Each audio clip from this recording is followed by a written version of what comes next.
welcome to Common Filth Radio, where I attempt on a weekly basis to get banned from Sweden or Minneapolis, where they have Somalian sperm on tap. Thank you to Dingus for providing this week's artwork. Jack provided artwork from episodes 2 to 4, and I hope he hasn't forgotten about me, because I sure haven't forgotten about him. Dingus has a Facebook page, which I've linked to below, and I recommend that you go check it out and give him a like. The questions this week were pouring in naturally. I didn't have to beg for them too much. But I am going to start off with the questions that I was supposed to answer last week, but I ran out of time, so I couldn't. But before I get into those questions, I would like to address a good YouTube comment left for me last week. It said, I remember you have talked shit about the U.S. military on your blog and support the Westboro Baptist Church, so I'm just wondering what your actual stance is. I think the U.S. military is highly disgraceful, and the Westboro Baptist Church calls out the filth in our society the only way it can be called out. Now, do I agree that they should protest the funerals of some infantrymen who got murdered by some feral Muslim? Maybe not. To put it in context, last week I was talking about the retards on Tumblr who think they have PTSD compared to somebody who actually was in war and saw shit that would give you real PTSD. The article which the YouTube comment was referencing was on my blog, commonfilth.com, and I wrote a post about how the U.S. military now allows drag shows, transvestite shows, on their military bases, yet will dismiss soldiers using funds, raising funds from a strip club. My sympathies are with the soldiers who have been ruined for life and left for dead by their country. My sympathies are not with those who uphold and defend deviant behavior as if it were a virtue. Can you imagine if you're sitting at home legless or you can barely walk and your family sheds tears every night over your shabby state, and you look at these drag shows that are happening and you think to yourself, holy fuck, this is what I fought for? I fought so that my fellow soldier can be reduced to a sideshow, dressing up like women and sucking each other's cocks on stage. But I could be wrong. I could be giving millennials too much credit. In my experience, I can admit that the sons of Sodom are a little bit off, but they don't see anything inherently weird about the act of buggery itself. So I hope that clears things up. My opinion has not changed in the months that I wrote that article. Okay, time to finish off the leftover questions. Blake sent in this question. Do you think a market style of communism would be the best economic system in an anarchist society? When Blake last asked me about how I feel about anarchism, I said that an informal government can be possible if the group is small and tribal. With respect to a massive society like ours, I don't think anarchism can be possible. But for the sake of answering this question, we'll pretend that we have like 350 people living in the same community and we don't have a formal state. There's a loose hierarchy that's established. If there's somebody in your community that's not pulling their weight because they're sick or down on their luck or whatever, you take care of them because there's a reason to do that. If a person you're applying that socialism or communism to just on a conditional, temporary basis, you get them back to health and they're able to keep providing to your community whatever they're good at providing. From those who are able to those who are needy criteria, I'm completely against that. I think that promotes dysgenic breeding, along with a lot of other things. So even in a small setting like that, a strict form of communism, by the book communism, I cannot see any circumstance where that's beneficial. Next question is from Evan. Do you and any other admins you know like Anthony Fontana, or is he just something everybody posts about ironically? A lot of the admins post death grips memes too, and I always wonder if it's just the ironic meta humor or if you legitimately enjoy their music. I know who Anthony Fontana is vaguely through the needle drop. I've never watched any of those videos myself, but I have watched some of his second channel videos and they're pretty funny. But I think that music reviewing and music journalism is really dumb. But I don't know too much about it, so my opinions on it aren't very strong. So I'm going with the visceral reaction I have to assigning grades to albums and singles and compilations and whatever kind of piece of music somebody puts out. I like Death Grips because there's um, originality, there's some artistic merit to it, and it's aggressive. And I think that those things, you don't see them come together too often, so that's why it's resonating with a lot of people. Because I listen to a lot of modern music now, and some of it's good, but a lot of it is just wimpy. I blame declining testosterone rates worldwide. Sean asked me if I think Hillary Clinton will run for president and what my stance is on that. Americans want a royal family, and it seems like the Bushes and the Clintons are that. Americans are retarded. They want legacies. It's just proof that they want monarchy. It's in our blood. I'm more worried about the prospect of Michelle Obama becoming president one day. Bushes, Clintons, and Obamas are royal families. This is proof that God hates us and wants us to die. And from Griffin, do you think life inherently has meaning? Yes, but you have to work at it. Which I guess that means that I don't think it inherently has meaning, but if you can't create your life's purpose naturally, you don't deserve it. And if you're young, don't worry about it too much, it will find you. But if you're like 40 and still shooting up drugs and poking needles in your arm, yeah, you're fucked. Just don't even bother. Kill yourself instead of making people outside of the 7-Eleven uncomfortable. You remember a few years ago when they had those green bags on TV that claimed that if you put your fruit in them, your fruit would last longer? The jig was eventually up with that. They found out that they were just basically overpriced bags that had fancy packaging. So, if you can figure out the next great American scam, do it because you will likely make enough money to where you could have a comfortable existence for the rest of your life. I mean, if that's worth sacrificing your soul and all. This next question comes from Chris. What is your opinion on atheism? I personally don't find atheism appealing because I consider it a bit narcissistic to say you know for a fact whether or not a deity exists. Yet I also have issue fully committing to any religion I've seen. What are your thoughts and your beliefs if you're willing to share them? Atheism is ultimately destructive to the human existence, I believe, because it's uninterested with intuition and heuristic thought. There are many things in this world that cannot be articulated, and that's where spirituality comes in. That's what informs the intuitive side of the human experience. Usually, the only criticisms I hear of religion are like from these juvenile retards who think that the totality of Christ's teachings are, oh, don't masturbate. But what should I expect from baby's first existential crisis? That they can only view things in their very limited terms. Like masturbating is the most important thing in their life, so anything that tells them not to is evil.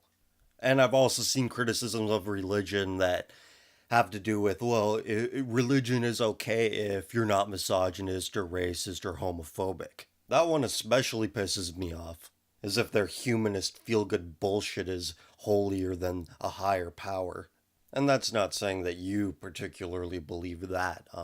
That's just something I've seen recently, an example of atheism that is just really myopic and stupid. What concerns me most about atheism is that it seems to want to leave things to bureaucratic consensus.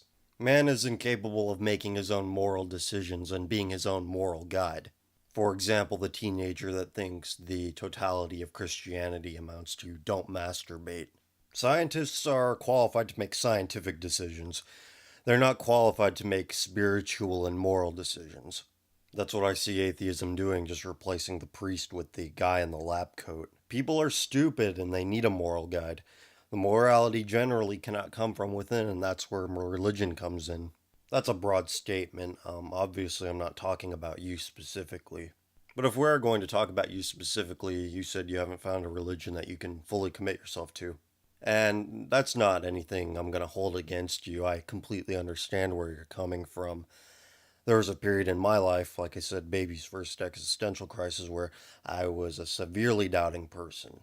You know, I grew up in, not a very strict Protestant household, but it was Protestant. Even in those dark days of doubt, I knew that my whims, my beliefs at that time weren't worth me alienating everything I've ever known. So even if you don't fully believe in a religion, I highly recommend that you find one that fits closest to what you grew up with and what your culture is. Because while you don't want to be an alien to everything you've known, you don't want to be an alien to yourself either. Even atheists have to acknowledge that they grew up in a culture and enjoy the fruits of a civilization built by religious people. At the end of the day, with religion, you're looking for life guidance. People who've lived a bit, who have a strong moral framework, and who have your best interest at heart. An old preacher and his congregation is qualified to give me that guidance. Somebody like Neil deGrasse Tyson, not so much.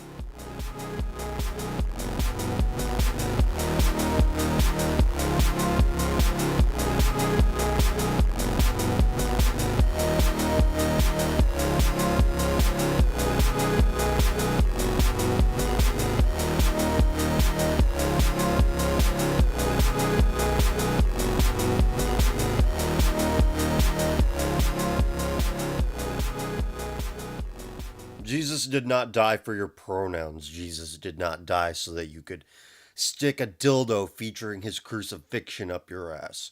The fact that something as hideous as a crucifix shaped dildo exists is proof that crucifixion needs to come back. The state, I do not want having the power to do such things, but if you as individuals want to perform such a thing extrajudicially, I would not be in opposition. But don't do it right side up or upside down. Too much cultural baggage with those two things. But if you want to do it sideways, that would be the way to do it. Or maybe in like an L shaped, that would also be good.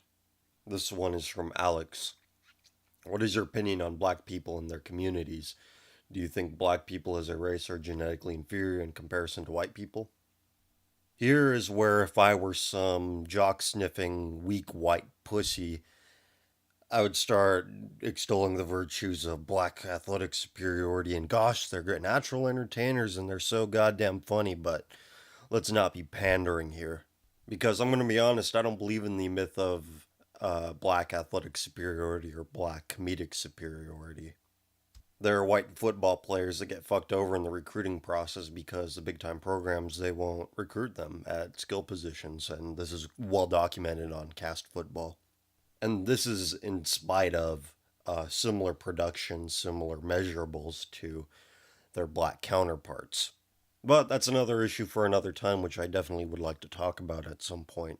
God made all of his creatures for a reason. Black people are not excluded from that.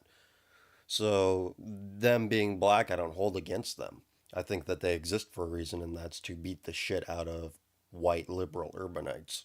And I don't blame them for being how they are because they're just not where they're supposed to be. There's a reason why African civilization has never advanced beyond a certain point. There are many worse places you can be than in a small tribe in Africa. I mean, you can look at the TV specials made about them while the white narrator holds his hands to his face and say, look how difficult their life is, but they don't really think of it like that. I think that sending aid to these places just fucks up the local economy. The food goes away after a certain point, and you're putting the farmer out of business. White guilt is the sole reason why we send aid over to Africa, despite the fact that we've sent trillions over there over the past decades, and it hasn't worked. It will take them too long, far longer than any of us will live to get to European levels of civilization. So, as far as our relationship with Africa goes, we should just leave them be and let them sort it out for themselves. With respect to blacks in America, they have a lot of European DNA. I think it's between like 10 and 25% the average black person has. So, with that in mind, it's not too surprising that some percentage of blacks in America have adapted as well as they have. They have higher IQs than what you'd see in sub Saharan Africa because of that European DNA. Race relations, I think, have been deteriorating over time just from basic observation. It's not based on any hard data or anything. They should have been given a homeland as early as possible, a Blackistan in America. Some good land like in the Carolinas or Louisiana. That way there's no excuse. You gave us bad land. But we had the chance to do that. That ship has sailed. I don't think there would be any political will to make that happen.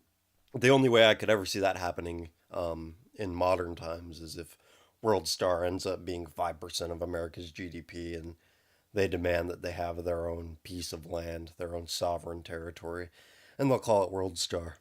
A nation full of kids screaming behind their phones, World Star, World Star, whenever some shit goes down. I say this jokingly, but would it really surprise you if it ever happened? From Calvin. What do you feel like started the otherkin trend? And I want to know what you think will happen if a Tumblrite gains a position of political power. What would the fallout be?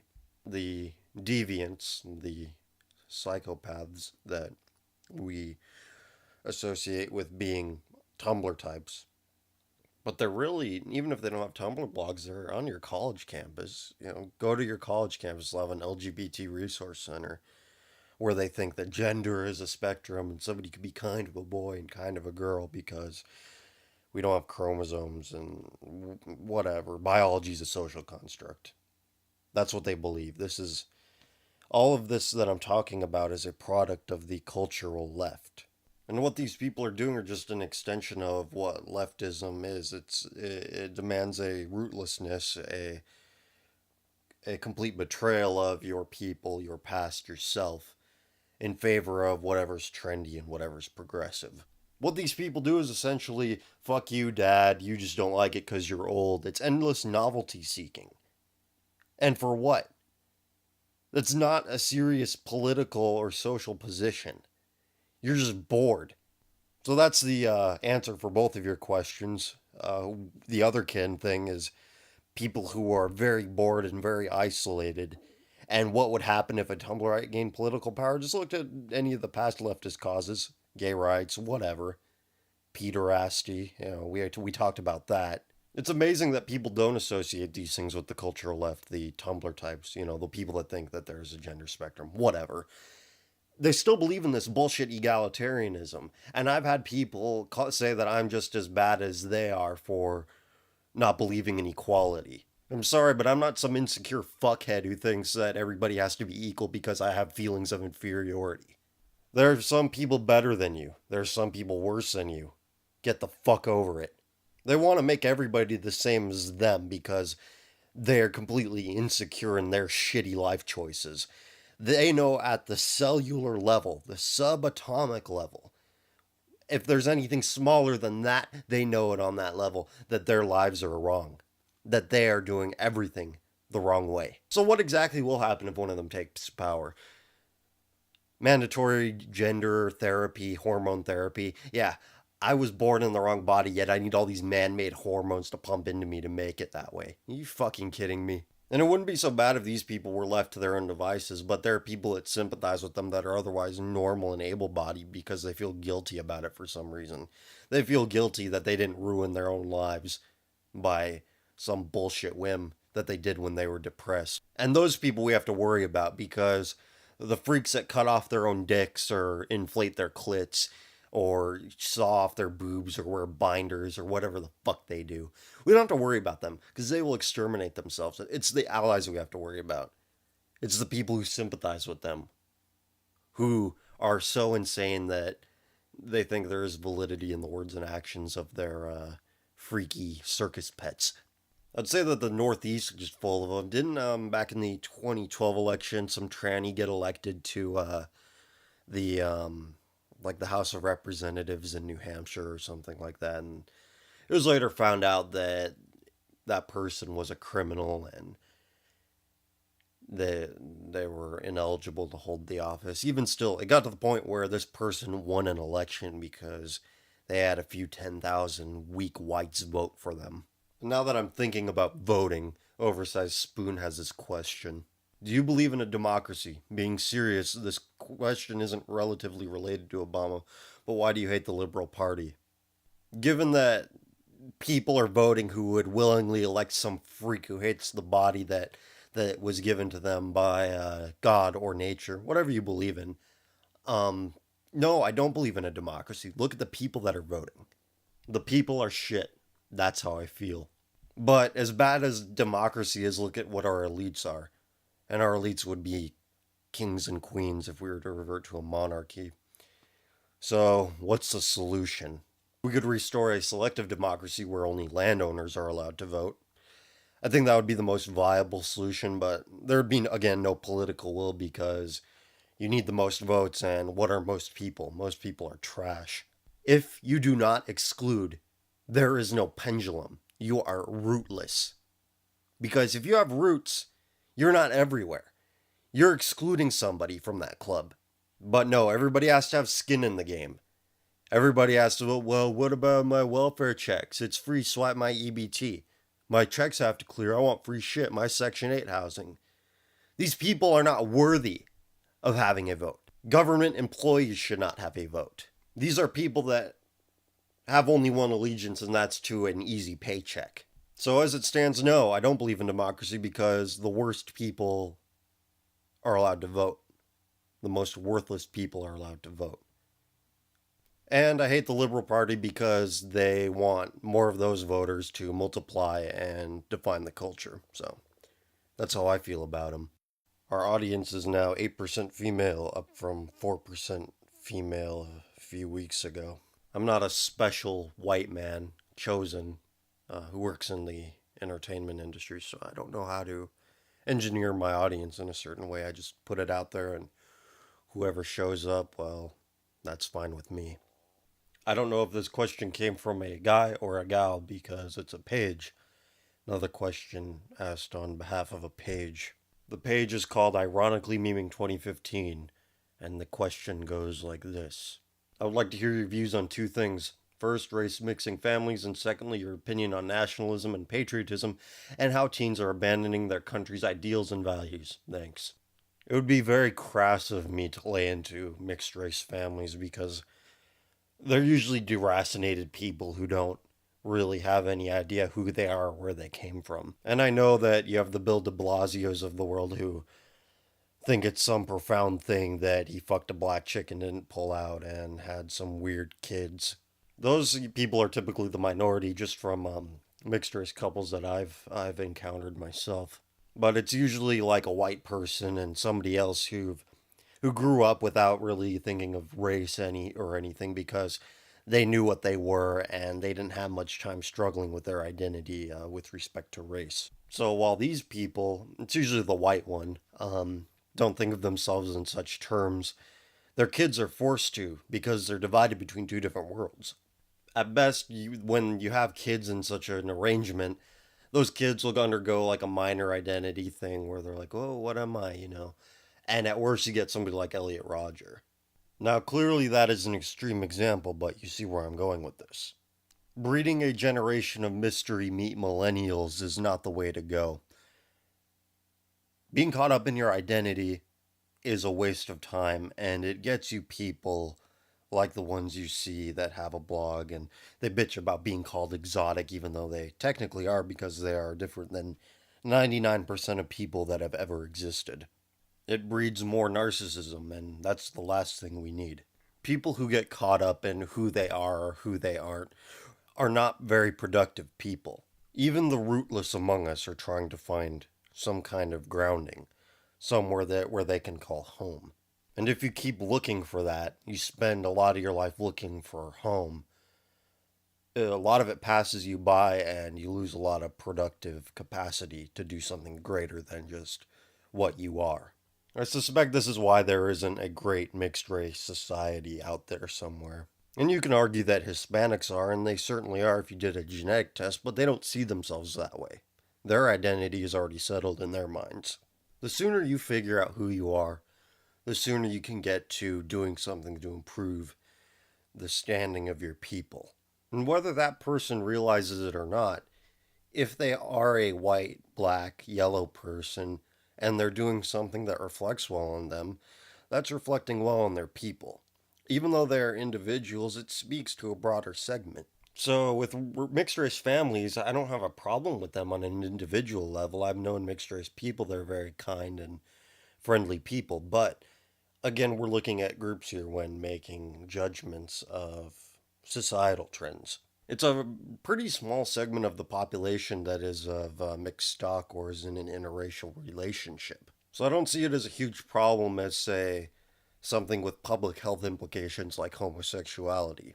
It's more of a cultural problem, the offspring of interracial couples, because you're still whole. You still know who you are. Those kids, however, are not you. They're not your significant other. So, for the sake of those kids, I would suggest if you're in such an arrangement, you'd refrain from having them. Now, let's move on to the part of your question about nationalism and teens. Not a euphemism. We aren't talking about teens as in Obama, the first teen president. I didn't make that joke up. Nationalism and patriotism are usually signs of a healthy people. People who are of good moral standing usually are proud of something that reflects their values. So when the people are good and the nation is good, nationalism and patriotism are a good thing. As it applies to America, whatever you believe American values to be, I'm pretty sure that you believe that we've gone way far away from that. Or maybe you don't. I don't know. Now that because America is quite a degenerate place, more than it ever has been, in my estimation, I don't think it's something to be proud of. And if you see somebody that likes where America's going, I think you should be highly skeptical of that person. Because what members of my generation seem to value now are way, way far beyond what I think is even remotely acceptable.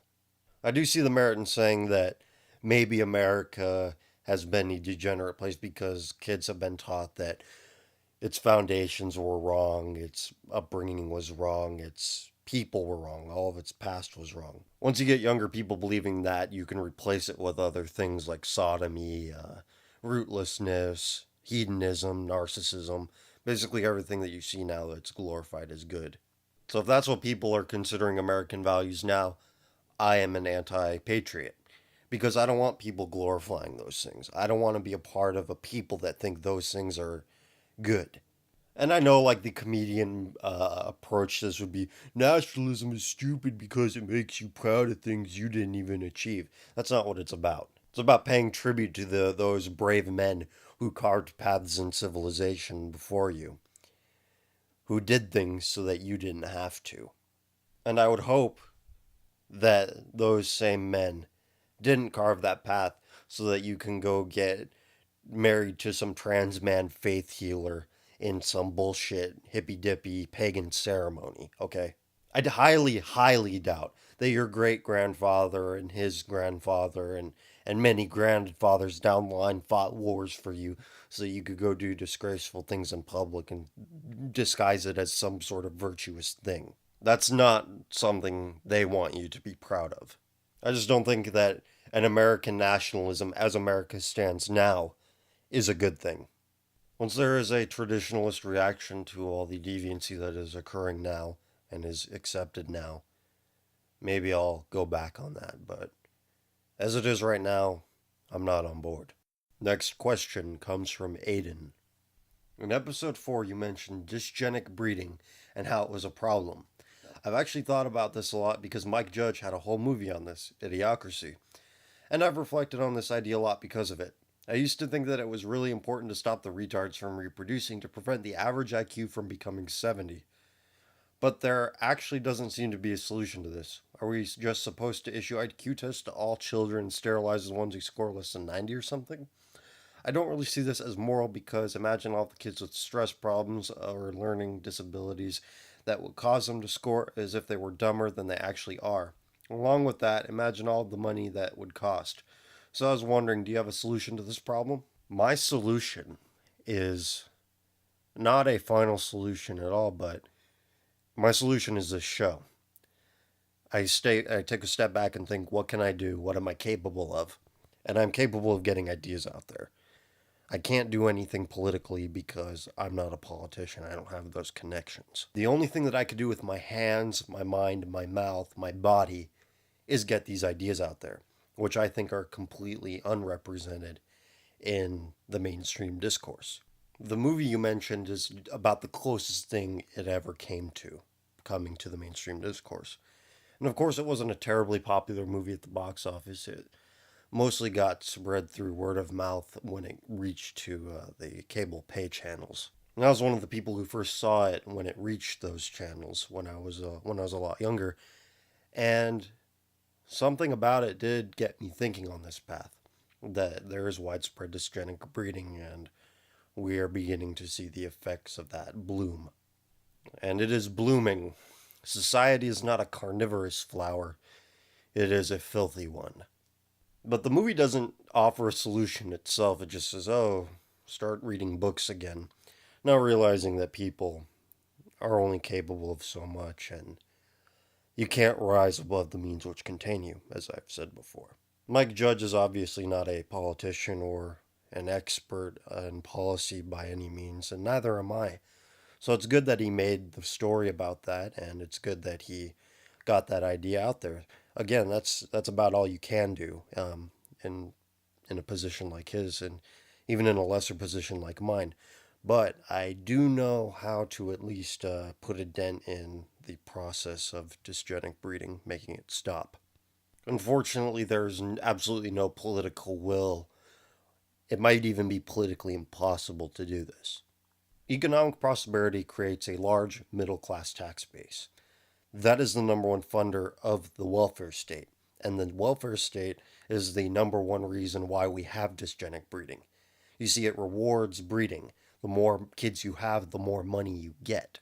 We would reward the worthy with tax incentives because a tax incentive to somebody who works means a lot. A tax incentive to somebody who takes, that doesn't mean anything to them. Unworthy people exist in far greater frequency than worthy people, which is fine if you do not give them political power. But unfortunately, America thinks everybody's worthy of having say in what happens to the nation. So, you reward the unworthy with bread and circuses, should they pop out another generation of voting a certain way. And because you are taking from the middle class, it then dwindles. You're removing any incentive to work because you're taking more from them. And there are less people you're taking from than there are you're giving to. So it's a net positive if you want people to vote in a certain way. Certain people want to be kept in power, certain people want free shit. There are more people voting for that than against that. Removing the welfare state is impossible because there are too many people who depend on it. And those people who depend on it vote. It's impossible to stop it politically. It's impossible to stop the endless dumbing down of people. And it's not smart people being dumbed down, even though that's happening to a certain extent. Just they're being outbred. So I cannot implement the solution, and I doubt anybody can, but a leper is a lot happier knowing what's making his limbs fall off. So take comfort in that.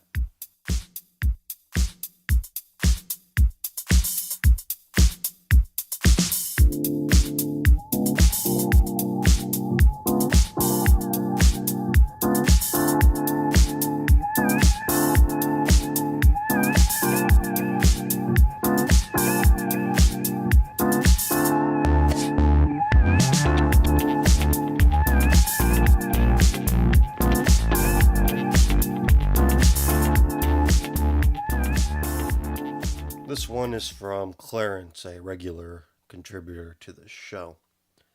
Thank you as always, Clarence. Let's read your question. Considering that the dollar is now worth less than the euro, what do you think is causing the economic decline of the United States? And is there anything we can do to fix it, or is it about time for America to throw in the towel?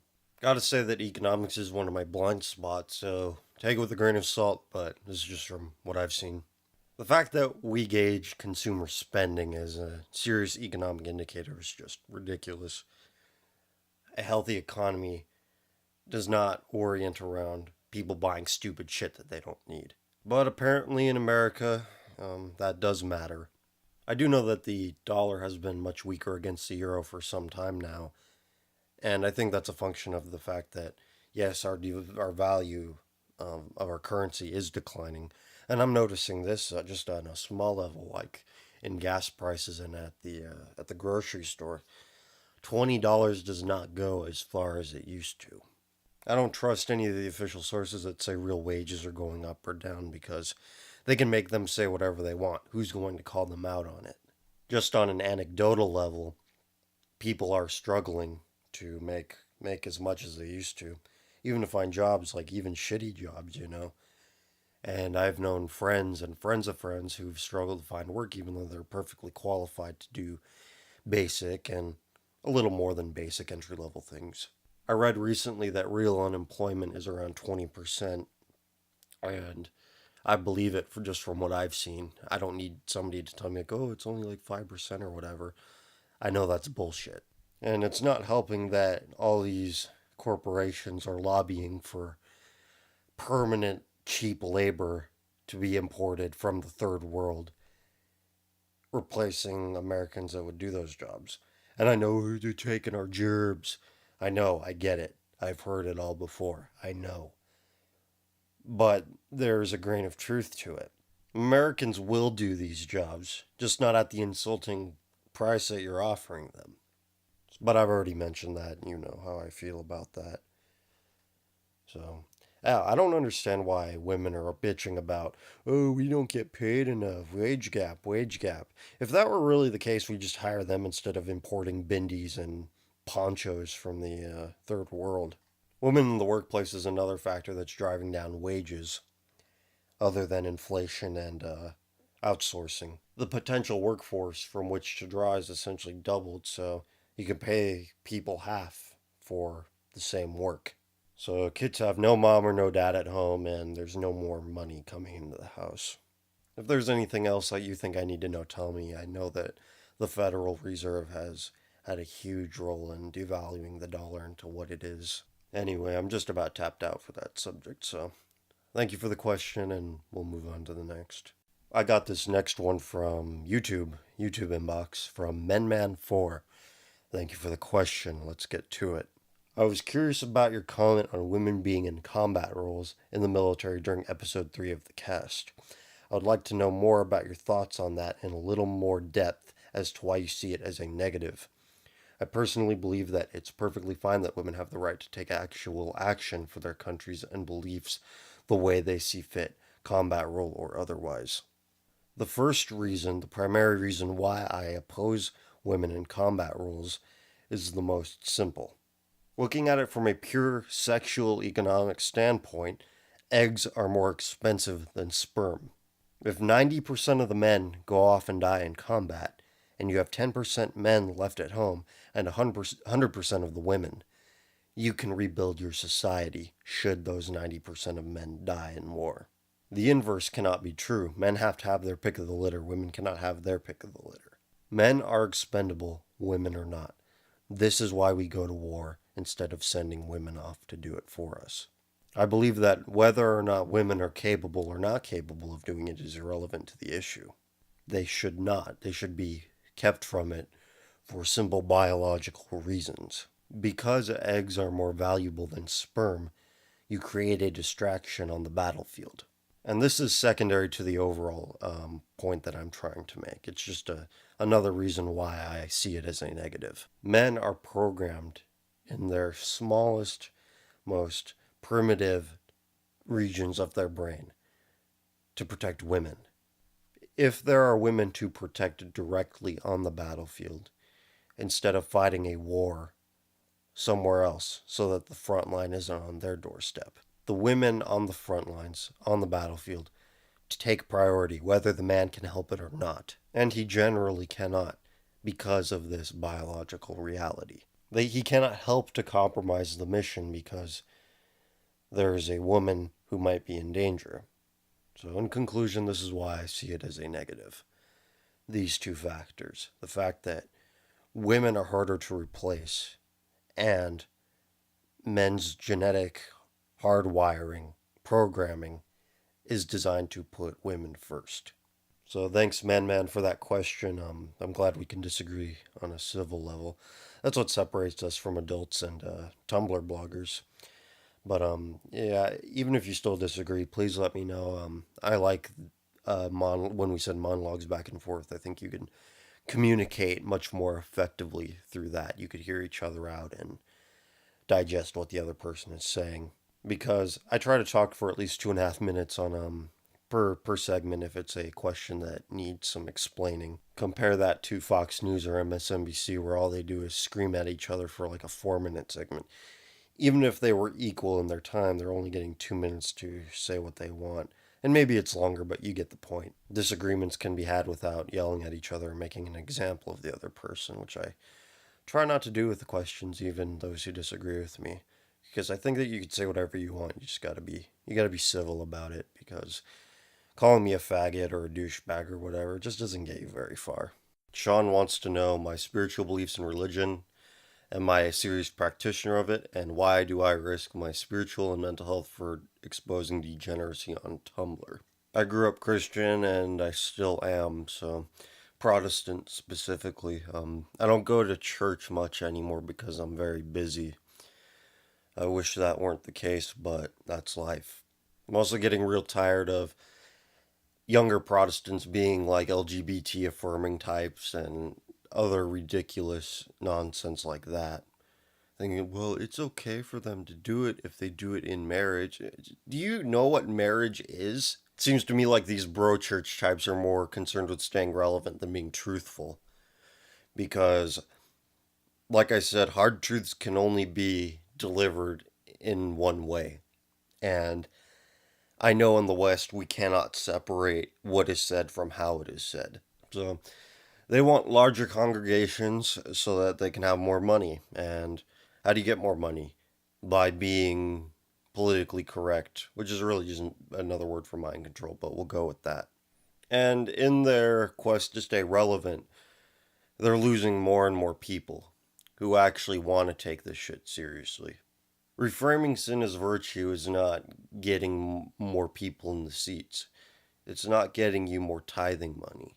It's like the liberals and Marxists and freaks you're pandering to are not coming. They're just looking on at a distance and clapping and going, yay, look, those bigoted Christians are becoming more tolerant. They aren't coming to your church. They're not going to do anything that might expose them to anything other than what their echo chamber provides for them. They already have their group of friends who get the same shit, who get the same life affirming bullshit, feel good bullshit, even though there's nothing to really feel good about. They just want to be surrounded by enablers. So if the church wants to become that enabler, they're not attracting anybody new. They're just alienating people who are serious about it. And I get it. You don't want to scare off old ladies with fire and brimstone talk. But I think that religion is worthless without that. As for why I risk my spiritual health for exposing the things that I expose, somebody has to do it. Though in doing so, ordinary deviancy, it doesn't seem to bother members of my generation.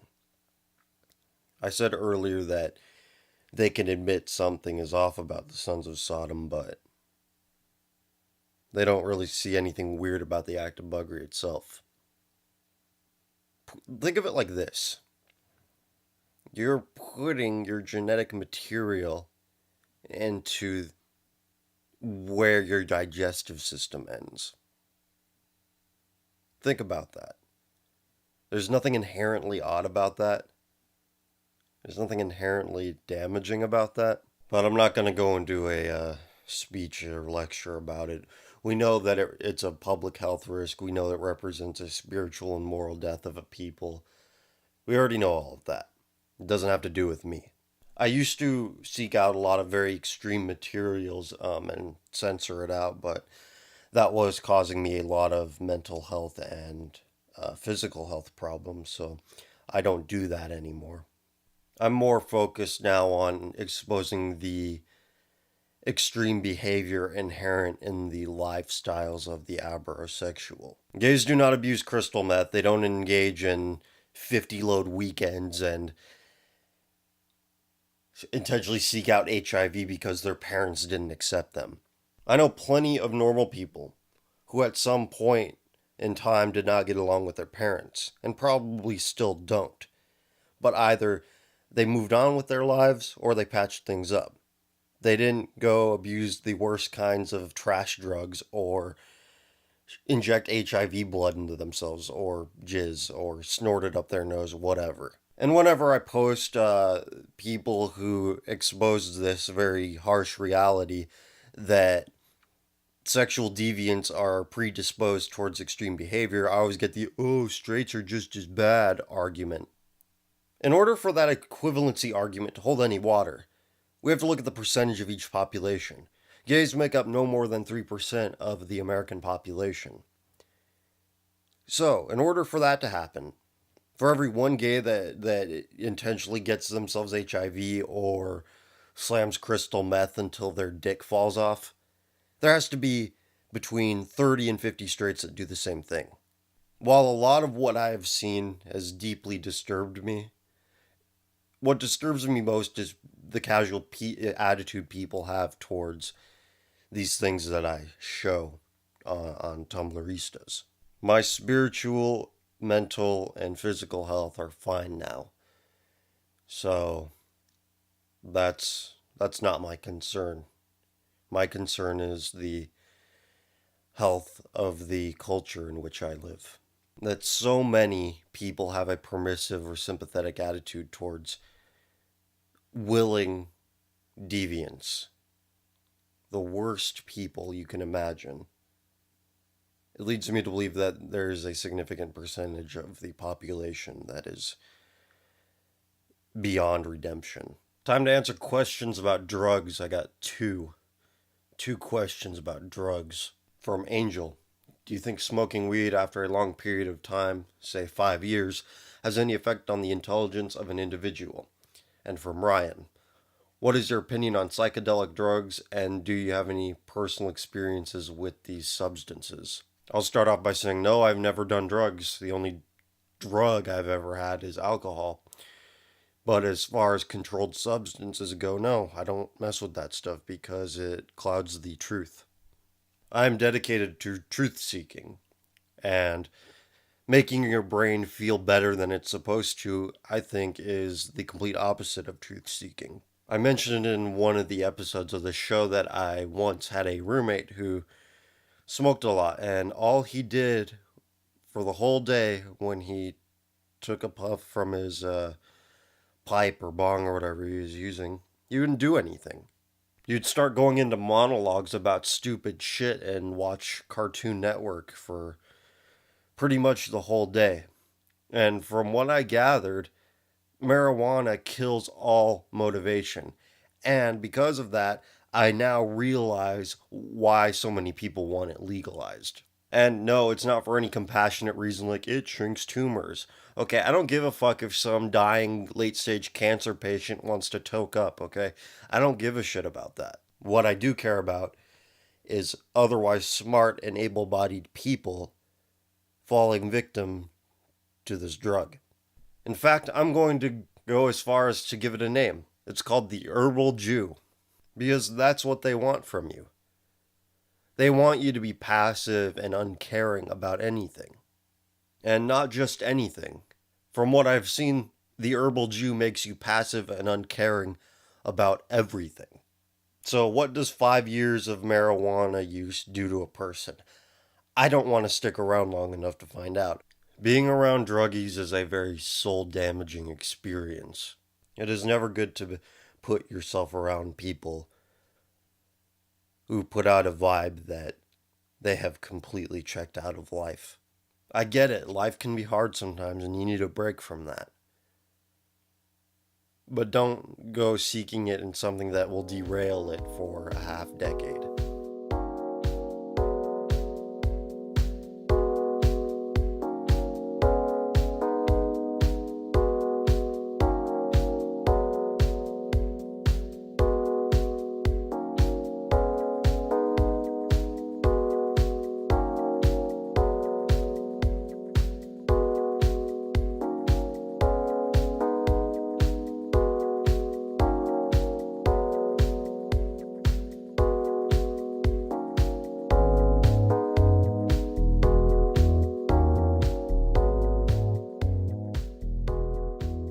Time to read and answer some of the shorter questions I received during the week. From Shetz. I'd like you to speak your stance on space exploration. I think that space is too vast and boring to explore at any meaningful level at this point, but there are far worse things we could spend our money on, like Section 8 housing, housing projects, welfare, things of that nature. Money that goes to that, I'd much rather see go towards space exploration. I'm just sick of hearing about it from these science worshipping nerds that don't think they're worshipping anything, but they've just replaced Jesus with science, and I think that's pathetic. And if you're one of those people, I had no idea, and my opinion would not be so glib if we talked it out. I like science too, but I don't fucking love science, so. It's a neat thing, it's neat to read about, but let's not pretend that it's any more than what it is. RJ wants to know if I've ever encountered an otherkin in person. No, because otherkins are usually shut-in weirdos, so it's difficult to find one in the wild, but if I do, you'll be the first to hear about it. That's what I view all these people who think that they're something else other than what they are. They're all shut-ins. They don't get enough social interaction. I'm convinced of that. Matt wants to know if I think that the ironic meta-humor community is dying or dead. Well, I thought that died out with Meta 2, and autistic humor before it, but I don't consider myself a part of that, so I don't know. I think running a Facebook page now is stupid because Facebook has limited the reach of everything very severely, so things are not what they used to be on that front unless you're, for some reason I get Tumblristas to a pretty broad audience on the post reach. That's usually in the thousands consistently. Ted asks, I was thinking if an asteroid were to be coming to the Earth and we had 100 years in advance to prepare, would the world come together to help stop it if there was a chance they could destroy it? I don't think we would unite because we'd all be arguing whether or not there was enough LGBT people of color representation in the world saving process. You'd see articles on like Gawker or whatever, Tumblr, any of those places, Huffington Post, any clickbait site saying like, I don't want the world to be saved, it's gonna be white and heterosexual males saving it. I only want the world to be saved if you get it. Eric wants to know, what do you think about heterosexual anal sex and other technical sexual deviations, including but not limited to oral sex and strange fetishes? Well, I think all these things are representative of a disassociation from the reproductive purpose of sexual intercourse. In less civilized places, you see a lot of less of these weird sexual things that we do. I've alluded to the fact that anal sex represents a public health risk, and I don't care whether you're a homosexual or you're heterosexual. It's wrong either way. I mean, just beyond HIV, you can be prone to rectal prolapsing and anal cancer. And yeah, I've already mentioned the anal cancer thing, I think. Even throat cancer is on the rise because of the HPV virus. Some chick sucking some dude's dick who's slept around with too many whores unprotected, or some dude's eating out some nasty pussy. I mean, it goes both ways. Fetish people, I don't know anybody who's into that shit or is open with it, so I'm not exposed to it very much other than what I see on Tumblr. And I'm against all things sexual that stem from Tumblr, so that's how I feel about it. Are you familiar with Internet Aristocrat's YouTube videos, and if so, are you a fan of his commentary? Please rail on the subhumans that are bold enough to pretend that they have DID or schizophrenia and wear it as a badge of honor. That question is from Clay. Not familiar with the Internet Aristocrat, but I will check out a few of those videos when I'm not so busy. It seems that most people are wearing their pathologies on their sleeves and acting like it's something to be proud of. I don't know where the idea that being a dysfunctional member of society is somehow cool and romantic. I had Lyme disease when I was younger. I got it from a tick. And I don't go around telling people, oh, I had Lyme disease. Isn't that great? That's something else, huh? I got some medicine for it. It went away, and that was that. And I understand mental illness is a little bit more complicated than that. You don't have to tell me, I get it. People should spend more time dealing with their problems and less time reframing them in their own head as if there's something to brag about. Thankfully, I don't know anybody in my life who has schizophrenia or whatever else and thinks that it's a good thing to have. If you have listened for this long, you are likely engaged in the show and enjoying what I'm doing. Maybe. I don't know. But if you would like to be involved with the show, send me a message either here on YouTube or on my Facebook pages if you're coming from there. And you can send me a question or you can send me your music. And please make sure it's your music and that you have the proper rights to it. Because the more questions I get, the more musical submissions I get, the more episodes I can make. So it all is up to you. I could talk about stuff, but I don't know what to talk about. You people remind me of things that I like to talk about. So you're doing me a service, and I hope I'm giving something back to you that you enjoy. This next question is from Jacob. What can be done about gang violence in America? Obviously, they can't be wiped out with violence because that wouldn't be good politically, and the idea that they will eventually kill each other off doesn't seem so realistic as they are always recruiting. So, what do you believe should be done to stop gang violence? The liberal argument is that they're in poverty, they're powerless, and that's why they join gangs. And there is a certain truth to that. So, while there is a certain truth to it, the solution would just make it worse, which is to give them more welfare, which is what's happening. From what I've gathered, the information that I've gathered, it's never been easier to get welfare. I said earlier that black people seem to be more suited towards tribal life, towards small tribal life, and I think that joining gangs and forming gangs is just a interpretation of that within the confines of civilization. And I agree that you can't solve it through wanton violence because you're right that just they won't go away. Wherever there are poor youths that look at these guys with nice clothes and a lot of money, they're like, hey, I want some of that. And while the welfare state certainly keeps them alive on a base level, they don't have the power that, say, a violent thug would have or what they think would have. The solution would be to put these kids with smaller tribes, smaller communities, and less complex settings than what the inner cities are. But nobody's wanting to ship them back to Africa, so I don't think there is a solution that is politically viable. This next question is from John.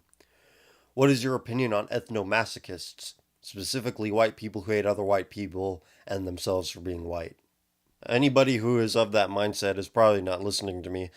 And if they're listening this far, they're probably going to dismiss this as, oh, he's just a white cishet male who's got too much privilege or something like that. White people I know, myself, we're always sort of predispositioned towards self-loathing, which is why we're able to accomplish a lot, which is why Western civilization is the best civilization. But the self-loathing that we're talking about here never manifested itself in the early days of European civilization. If that were the case, nothing ever would have gotten accomplished. It's usually when we're feeling bad is when we're most productive. I know that's the case for me, and it's not because I feel bad about being white, it's just maybe I'm not feeling too good about myself, so I need to do something about that. And something comes from it, usually. Maybe it's just a man thing. I don't know too many happy men. And if they are, they're usually like drunk or high or something, and being drunk or high all the time is no way to be. But as far as why whites now more than ever are turning their tendency towards self deprecation to themselves, as in who they are, I think it's conditioned Pavlovian. And I know that I'm usually against the tabula rasa bullshit, but in this case, I think it applies. I blame the critical theory and the Frankfurt School of Marxism for this. They figured out how to exploit flaws in white psychology and engineer it in a certain way that manifests itself in what we're seeing now. So I guess in that respect, if it's not so much tabula rasa environmental influence nonsense, because they're already taking something that already exists in white genetics But degrading your own people and elevating another as being better is just pathetic, and I cannot imagine anything lower. And I know you asked what my opinion is on them, not what I think makes them this way, but my opinion of them is obviously very low. It's probably the lowest of anybody that I can think of. People from Sweden and the Midwest, obviously, I called them out, and I think that they're the most white guilt ridden people on the planet.